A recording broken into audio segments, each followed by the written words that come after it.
This is the book of Ruth in around 90 seconds. Ruth is a romance, and it is one of the most beautiful stories in the Bible. Ruth was an outsider from a very evil, wicked nation, but she was not an evil, wicked person. And she married a good Jewish boy, and they loved each other, and she was living the fairy tale. And then her husband died young, and she was a young widow, and her fairy tale became a tragedy. And she was not just heartbroken, she was destitute. She was an outsider in a strange land, and she was having to do a menial job just to feed herself and her mother-in-law. But then she found Boaz, a great man of God.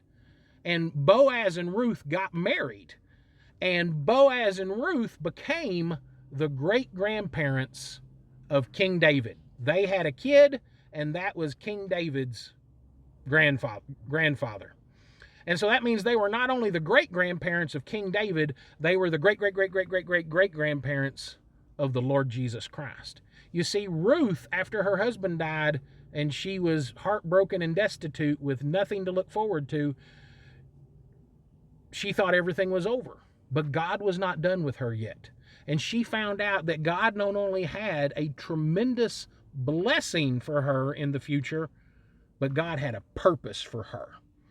And so, if you think that you don't have anything else left to live for, you're wrong. Because not only does God have a great blessing for you, He still has a great purpose for you. Don't you dare give up on God. Because I guarantee you, God has not given up on you.